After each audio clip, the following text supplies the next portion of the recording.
Melihat catatan langkah Rusia melawan sanksi pihak Barat, Putin dengan gagah berani melawan sanksi ekonomi dengan langkah ekonomi juga, yaitu pembeli gas dan minyak bumi Rusia bayar pakai rubel yang backed by gold harganya dan juga bisa menerima emas selain bayar pakai rubel. Sehubungan dengan hal tersebut, banyak pengamat ekonomi dan pengamat militer mengatakan jangan-jangan dari awal Putin itu niatnya bukan hanya menyerang Ukraina untuk jadi pelindung perbatasan buffer country atas serangan NATO, di mana NATO telah mencaplok 12 negara pecahan negara ex-Soviet dalam 15 tahun terakhir masuk menjadi member Pakta Pertahanan yang hadir untuk melawan Rusia. Namun sesungguhnya Putin memang ingin menantang dolar, menantang hegemoni satpam dunia, menantang Amerika. Kita kembali ke topik pembicaraan. Putin menantang dolar. Apa yang terjadi kalau kenyataannya sejak tahun 2009 di mana dolar tertantang oleh mata uang digital Bitcoin, ternyata Putin berada di belakangnya. Kita urai perlahan analisa konspirasi ini dengan sejarah kolonialisasi dan dolarisasi. Dalam strategi Lebensraum atau living space atau mempertahankan hajat hidup sebuah wilayah, maka mengkoloni sebuah wilayah untuk diambil kekayaannya adalah hal yang biasa dilakukan oleh negara-negara kuat. Tiongkok menggunakan strategi kolonialisasi 5.0 yang menggunakan pendekatan ekonomi atau economic approach di dalam menyaplok kekayaan sebuah wilayah. Kolonialisasi 5.0 ini pakai soft power, seakan membantu, seakan wilayah yang dikoloni diambil kekayaan alamnya tersebut itu dibantu dengan membantu membangun sesuatu, padahal membangun tersebut adalah membangun pakai hutang yang belum tentu produktif karena tidak ada unsur lokal yang terbangun atau yang terpakai. Paling hanya lahannya saja yang di kemudian hari akan membelit negara koloni tersebut. Rusia di sisi seberang Amerika dan sekutu juga ekspansif, namun menggunakan strategi kolonialisasinya menggunakan model kolonialisasi 3.0, yaitu yang dicaplok dijadikan negara bagian,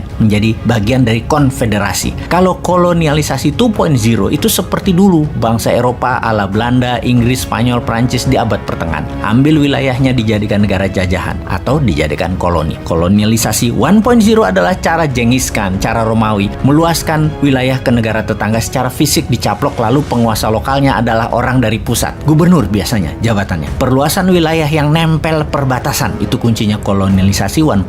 Sementara kalau 3.0, wilayah tersebut bebas bernegaranya, hanya tidak boleh melakukan dua hal, masalah moneter keuangan dan masalah militer. Uang moneter itu sentral, militer juga sentral. Kalau polisi lokal, pajak itu lokal. Kolonialisasi 2.0 wilayahnya jauh, yang diambil hanya kekayaan alamnya sampai miskin negara koloninya terus ditinggal. Kita kembali ke Putin menantang dolar. Terbukti sejak 10 tahun terakhir cyber army Rusia menyerang Amerika satu hari bisa lebih dari 10.000 serangan. Salah satu serangan yang berhasil adalah email Hillary dibocorkan ke publik pas minggu tenang dalam Pilpres yang membuat Hillary kemarin kalah.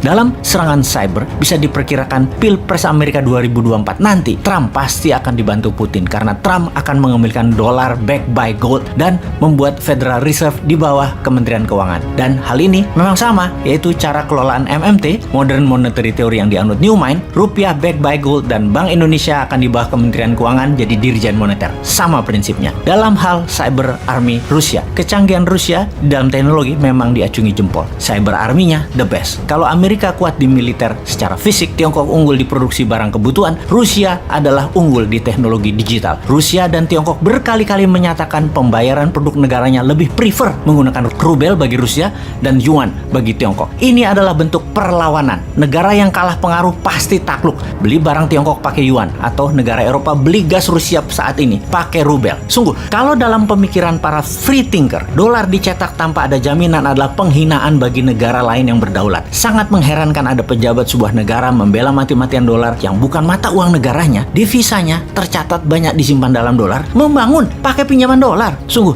taklik buta pada dolar adalah kebodohan hakiki karena mencerminkan ketidakberanian untuk berdaulat. Kedepan Newman harus bermain lebih cantik. Hal itu semua untuk mengingatkan kita semua. Karena bener deh, dolar yang dilepas jaminan emasnya sangat tidak adil. Newman tidak suka karena Newman manusia bebas. Free thinker. Kita menelaah senjata tekan berikutnya yaitu Bitcoin. Bitcoin yang di awalnya diterbitkan sejumlah 21 juta Bitcoin hingga saat ini sudah beredar sekitar 18,9 juta Bitcoin yang berhasil ditambang atau yang ada di dunia. Adapun Satoshi mewakili 1/1 Bitcoin. Satoshi adalah unit terkecil dari Bitcoin cryptocurrency. Ini dinamai oleh Satoshi Nakamoto, pendiri protokol yang digunakan dalam blockchain dan cryptocurrency-nya Bitcoin. Sebentar, kita berhenti sebentar. Kita bertanya, who is Satoshi Nakamoto? Jawabannya, ternyata tidak ada manusia realnya. Ini ciptaan rekaan semata di mana untuk menjaga kerahasiaan dan jumlah Bitcoin yang beredar selalu tetap, maka kunci mother chain, blockchain-nya BTC atau Bitcoin dibuang, hilang. Jadi holy grail-nya cryptocurrency. Lalu kita teliti secara seksama, ternyata 70% transaksi awal-awal pembelian Bitcoin adalah akun-akun dari Rusia. Jangan-jangan memang mainannya Rusia. Nama Jepang-Jepangan ini hanya kamuflase. Sejarah Bitcoin sebagai alat tukar atau alat bayar itu pertama kali dipakai untuk membeli 2 loyang pizza. Kurang lebih nilainya pizza tersebut adalah $8. Dibayar dengan 10.000 Bitcoin. Bayangkan, pada 3 Januari 2009 Bitcoin diluncurkan kepada publik dengan harga 0,0008 per 1 Bitcoin.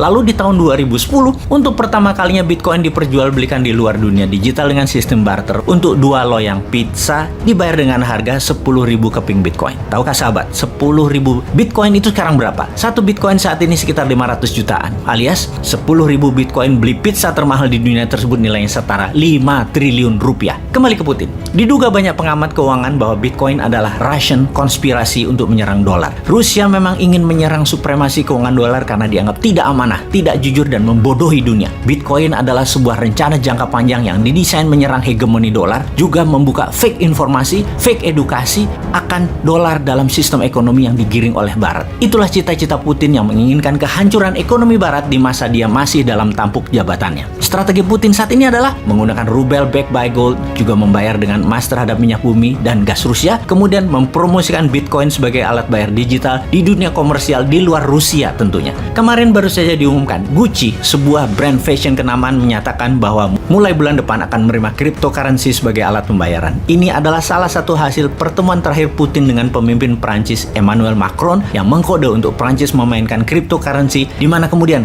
Gucci merespon dan sebentar lagi Balenciaga, Bottega Veneta, Alexander McQueen, dan Yves Saint Laurent akan menerima kripto sebagai alat bayar. Sementara itu di Indonesia, walau belum sebagai alat tukar, rasanya sebentar lagi sih, transaksi kripto di Bursa Indonesia dalam 2 tahun ini meningkat tajam. Bahkan dalam catatan keuangan dari Bapepti, per hari transaksi di bursa kripto di Indonesia nilainya per hari 2,8 triliun rupiah. Dibanding dengan Bursa Efek Indonesia yang berdiri lebih dari 30 tahun, transaksi per hari rata-rata hanya 9 triliun rupiah. Kita bandingkan dengan New York Stock Exchange, transaksi per harinya adalah 62 billion dolar atau 100 kali transaksi di Bursa Efek Indonesia. Kemudian, jika kita membandingkan dengan transaksi Binance, bursa cryptocurrency terbesar di dunia, transaksi di Binance mendekati angka 80 billion dolar per hari, di atas New York Stock Exchange yang berdiri sudah 100 tahun. Sebelum Binance, cryptocurrency mulai bertaring, apalagi ketika mulai dipakai sebagai alat bayar, akan lebih besar lagi volume dagang kripto ini. Kalau mengingat tentang sejarah uang seperti informasi video Bosman sebelum ini, maka cryptocurrency, NFT adalah tablet dan barter